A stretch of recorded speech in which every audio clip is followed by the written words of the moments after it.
พญากูฏเลือกอันใดวะเดี๋ยวนี้นะกบเลือกนายบ่เจ้าถามแน่บักทองรุ่นมันขายทุกอย่างนะ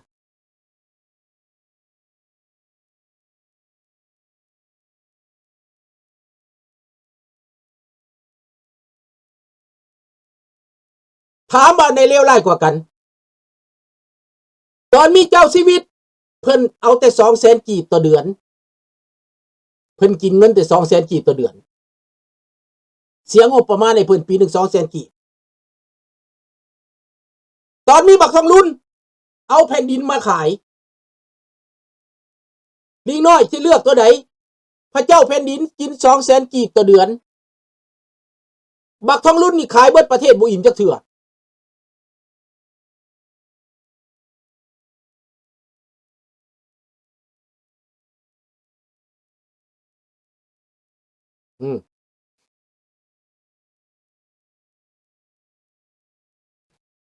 นี่แหละให้เบิ่งเอาพี่น้องพวกเจ้าก็เบิ่งเอามาเปรียบเทียบบ่ได้บ่ถามว่าสมัยเพิ่นมีพระเจ้าแผ่นดินนั่นเพิ่นรบกวนหยังรบกวนประชาชนเพิ่นนักแผ่นดินบ่อนใดกับประชาชนนั่น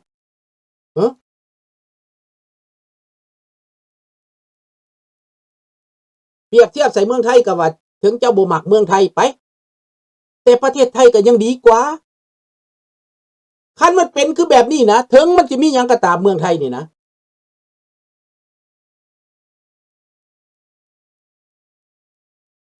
นั่นพญากูฏก็ยังเห็นดีนำเนาะพญาคุดถึงลางคนว่าบ่มักแต่ว่าเมืองไทยก็ยังเป็นที่พึ่งของคนลาวเด้ล่ะรัฐบาลลาวก็ยังก้มกราบเด้ยังค้านเข้าไปเด้ยังไปขอยืมเงินยืมคำเด้เห็นบ่ล่ะเอ้าพวกเจ้าบ่เห็นบ่ซั่นบ่เห็นกับตาบ่พวกเจ้าเห็นกับตาเบิด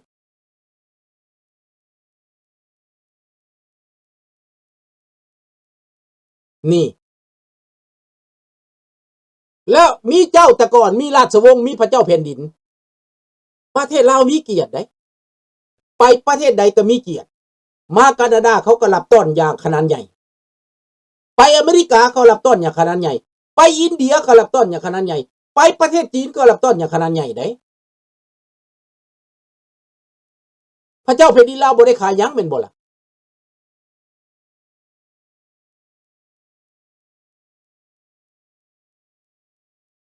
นี่ดังนั้นเรื่องมีราชวงศ์น่ะนะคู่มือนี่เพิ่นก็บ่ได้ขายหยังเจ้าสุริวงศ์กับเจ้าทาญานี่บ่ได้ขายหยังพวกคนลาวได้เพิ่นบ่ได้ให้เจ้าเดือดร้อนได้แต่ว่าค่อยพิสูจน์ได้ค่อยพิสูจน์บ่อนว่ามีคนลาวผู้ใดที่ลงยนต์มาแล้วมีห้อง VIP รับต้อนในแคนาดานี่นะแม้แต่นายกลาวก็บ่มีห้อง VIP รับต้อนเชื่อโลด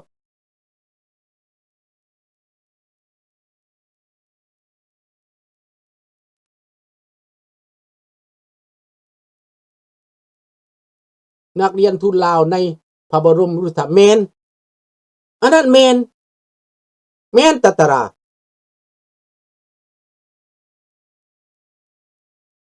แต่เขาก็ปากบ่ได้เด้อถึงเขาสิมาในเรียนอันน่ะพระบรมอุปถัมภ์สุปถัมภ์ก็ตามเขาก็ปากบ่ได้เขาก็โฆษณาบ่ได้เพราะระบบนี่ปิดปากเขาไว้ทุกคนมันอยู่ในความอัตคัดอันนี้เบิดตะตราระบอบอันนี้เป็นระบอบต่อต้านพระราชาระบอบต่อต้านอันนั้นน่ะมันว่าศักดินามันเว้าคันมีพระเจ้าแผ่นดินมันว่าศักดินาแต่เวลามันอยากได้เงินมันว่าโดยครับเวลามันอยากต้องการช่วยเหลือครับมันแล่นนำเด้มันน่าไว้หลังหลอกเด้ตะตราผมเห็นแล้วผมรู้เห็นแล้วนี่หากกะสิออกเลี้ยวเบิ่งหน้าบักทองรุ่นบาดใดนี่หากอยากออกสะเอียนหมดขี้เดียดเบื่อหน้าบักทองรุ่นซะทุแม่ตายไวๆนี่แม่ตายดับไวๆเถอะแม่พวกคอมมิวนิสต์นี่นะ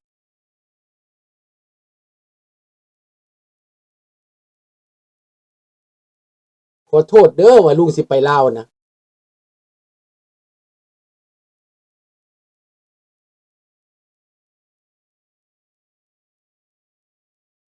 ดังนั้นแหละให้เบิ่งเอาว่าคนลาวมีเกียรติศักดิ์ศรีขนาดใดเงินลาวมีเกียรติส่ำใด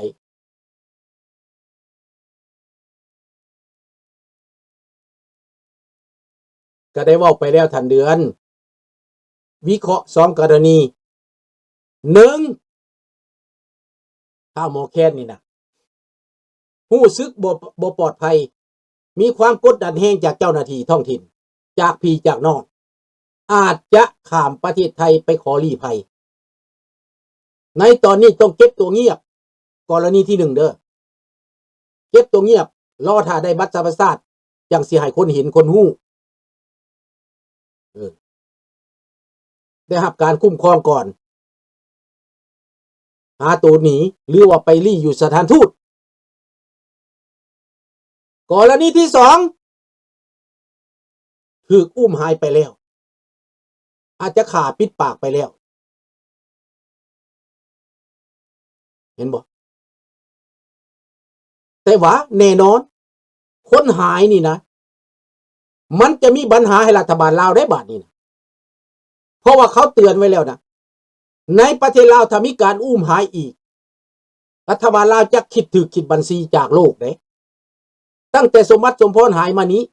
โลกจับตายเบิ่งประเทศลาวแน่นอน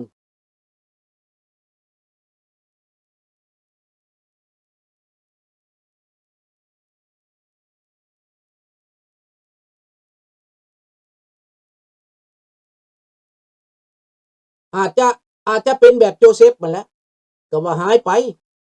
บัดแล้วกับโปรอยู่เมืองไทยบัดแล้วกับโปรอยู่ฝรั่งเศสแต่หมอแคนนี่ข้าพเจ้าบ่ได้ติดตามโจเซฟข้าพเจ้าติดตามจนข้าพเจ้าโทรไปหาตอนมันอยู่เมืองไทยแต่โจเซฟมันเป็นคนบ่ดีมันปากบ่ดีมันกินเหล้าเมาแล้วมันระบายมันด่าข้าพเจ้าก็บ่เคยติดต่อกับมันตั้งแต่พูดแล้วนิสัยบ่ดีคนบ่ดีข้าพเจ้าก็บอกว่าบ่ดีนิสัยบ่ดีคนบ่จักต่ำจักสูงคนบ่จักน้อยจักใหญ่เด้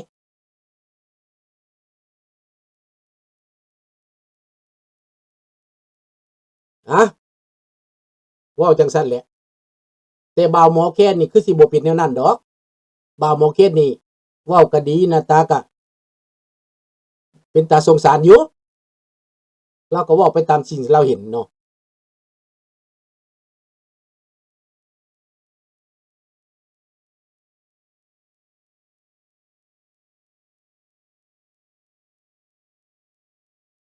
ดังนั้นแหละพี่น้องเรื่องความจริงก็เป็นความจริงนั่นแหละแต่แนวใดก็ตามลุงยังมีความเชื่ออยู่ว่าวาสนาของเราเฮายังมีอยู่ในต่างประเทศก็ยังมีผู้นำอยู่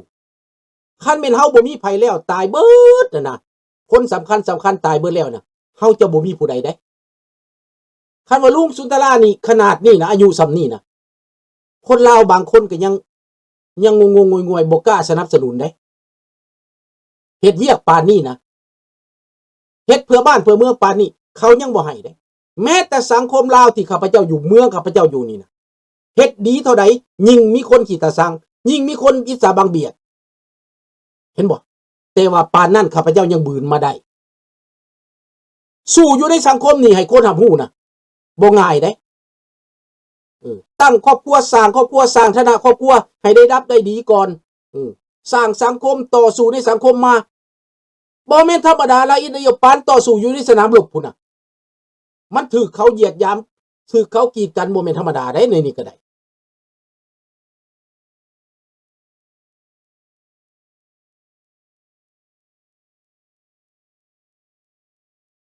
ปล่อยเขาไป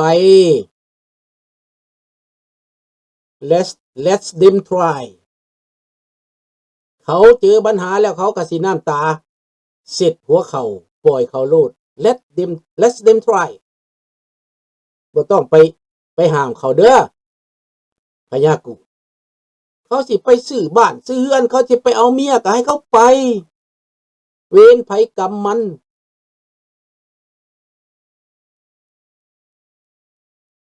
แต่ว่าข้าพเจ้ามั่นใจว่าราชวงศ์ลาวจะมีบทบาทอันสง่าผ่าเผยในอีกบ่นานเมื่อใดอเมริกากลับขึ้นไปสู่เอเชียเขาก็ถามว่าผู้ใดสิสามารถลีดคนทั้งประเทศนี้ให้เป็นน้ำหนึ่งใจเดียวได้ก็มีแต่ราชวงศ์ที่สามารถรวมทั้งนั้นรวมทั้งนี้ได้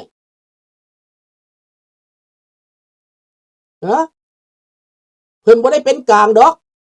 แต่เพิ่นเป็นที่พึ่งของประชาชนฝ่ายตรงกันข้ามก็ยังเก่งขามบ่กล้าประนามบ่กล้าเว้านี่โลกเขาก็หาฮู้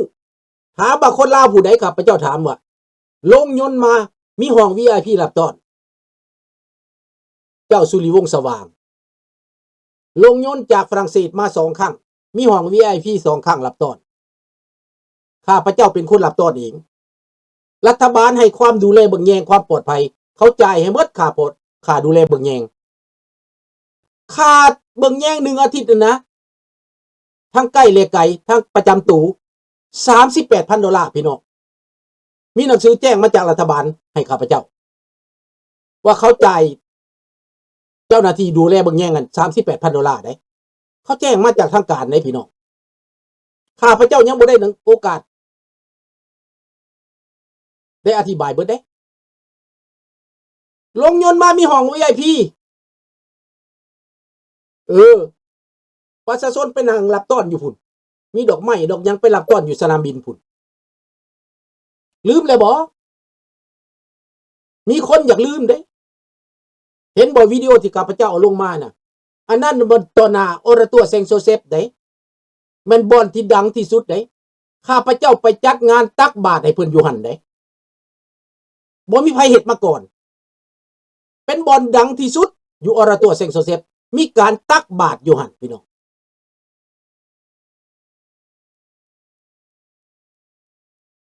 ดังนั้นเพิ่นสิลืมข้าพเจ้าได้บ่คุณงามความดีที่ข้าพเจ้าได้มานี่นะแม่นได้มาจากเวียกงานของข้าพเจ้าพิสูจน์มาจากเวียกงานของข้าพเจ้ารับต้อนได้ดีข้าพเจ้าสิเว้าออกมาเด้อรับต้อนได้ดีทั้งที่บ่มีงบประมาณมาให้ข้าพเจ้าหาเองจัดสรรเองบ่มีงบประมาณมาจากไสใช้ปัญญาเองข้าพเจ้านี่นะเหือแห้งของข้าพเจ้าเองคิดเองรวมมวลชนเองได้2ครั้งเป็นนาทีที่ข้าพเจ้าทำสำเร็จมาแล้ว2ครั้งจึงมีหนังสือขอบใจจึงมีใบหนังสือมาย่องให้เป็นได้มาด้วยเกียรติด้วยเวียกงานด้วยผลงานพี่น้องแล้วมีหนังสือแต่งตั้งเป็นทางการข้าพเจ้าถามเบิ่นยังว่าลาบอยู่บ่ยังเด้อสุนทราเอ้ยเฮ็ดหน้าที่ต่อไปเด้อเนยเพิ่นว่าได้ นี่ต้องเว้าความจริงพี่น้องเพิ่นย้านข้าพเจ้าบ่เฮ็ดเวียกเด้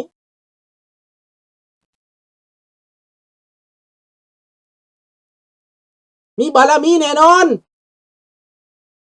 ลงยนต์มาเขาให้ห้อง VIP และเขาส่งผู้ที่เคยรับพระเจ้าแผ่นดินเรายังบ่ตายได้ผู้นั้นน่ะ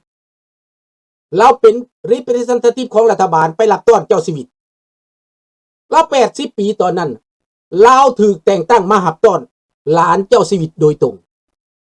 แปลว่าหยังพวกเจ้าเข้าใจบ่ท่านยินโบสื่อเราแล้วมารับถึงเดินยนต์ผู้ไหนรถข้าพเจ้านี่แล่นไป2คันนี่รถลิงคอล์น2คันจอดอยู่หน้าสนามบินดิวางปึ๊บป้ากระเจตำรวจเอาให้เลยบังเบิ่งให้เลยรถน่ะข้าพเจ้าย่างกับสนามบินเข้าไปถึงประตูยนต์พุ่นออกมาเขาเอารถมาจอดต่อหน้าให้รถพุ่นน่ะตำรวจได้เฮ็ดให้น่ะมันคือคืนบ่ข้าพเจ้าจนขนหนาวแตกพุ่นเด้อพี่น้องเด้อ